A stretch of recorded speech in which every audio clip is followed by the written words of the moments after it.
Hey guys welcome back to my YouTube channel. అందరూ ఎలా ఉన్నారు? నేనైతే సూపర్గా ఉన్నాను. ఈరోజైతే నేను వెజిటేరియన్స్ కోసం ఎంతో రుచికరమైన పన్నీర్ కర్రీ ఎలా చేయాలో చూపించబోతున్నాను. ముందుగా పన్నీర్ తీసుకొని అందులో కొంచెం ఉప్పు, కొంచెం పసుపు, కొంచెం కారం వేసుకొని బాగా కలుపుకోవాలి. తర్వాత స్టవ్ పైన ప్యాన్ పెట్టుకొని అందులో కొంచెం గీ వేసుకొని ఈ పన్నీర్ క్యూబ్స్ వేసి బాగా వేయించుకోవాలి. తర్వాత స్టవ్ పైన ఇంకో ప్యాన్ పెట్టుకొని కొంచెం ఆయిల్ వేసుకొని కట్ చేసుకున్న ఉల్లిపాయలు వేసి బాగా ఫ్రై చేసుకోవాలి. ఇందులోనే కొన్ని టమాటా ముక్కలు కూడా వేసుకొని బాగా ఫ్రై చేసుకోవాలి. ఈ మిశ్రమాన్ని మిక్సీ జార్లో తీసుకొని అందులో కొన్ని జీడిపప్పులు, కొంచెం వాటర్ వేసుకొని ఫైన్ పేస్ట్గా చేసుకోవాలి.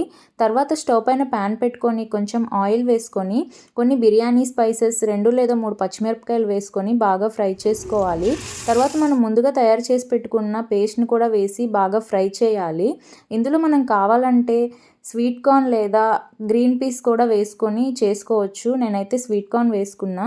ఇందులో కొంచెం అల్లం వెల్లుల్లి పేస్ట్, కొంచెం ఉప్పు, కొంచెం పసుపు, కొంచెం కారం, ఇంకా కొంచెం ధనియాల పొడి కూడా వేసుకొని బాగా ఫ్రై చేసుకోవాలి పచ్చివాసన పోయే వరకు. తర్వాత ఇందులో మనం ముందుగా ఫ్రై చేసి పెట్టుకున్న పన్నీర్ క్యూబ్స్ వేసుకొని బాగా కలుపుకోవాలి. తర్వాత ఇందులోనే కొంచెం వాటర్ యాడ్ చేసుకొని బాయిల్ చేసుకోవాలి. మన కర్రీ అయితే 10 మినిట్స్లో రెడీ అయిపోతుంది. తర్వాత కొత్తిమీరతో గార్నిష్ చేసుకుంటే కర్రీ అయిపోయినట్టే. నా వీడియో నచ్చితే లైక్ చేయండి, కామెంట్ చేయండి. ఇంకా ఇలాంటి వీడియోస్ కోసం నా ఛానల్ని సబ్స్క్రైబ్ చేసుకోండి. Thank you. Bye bye.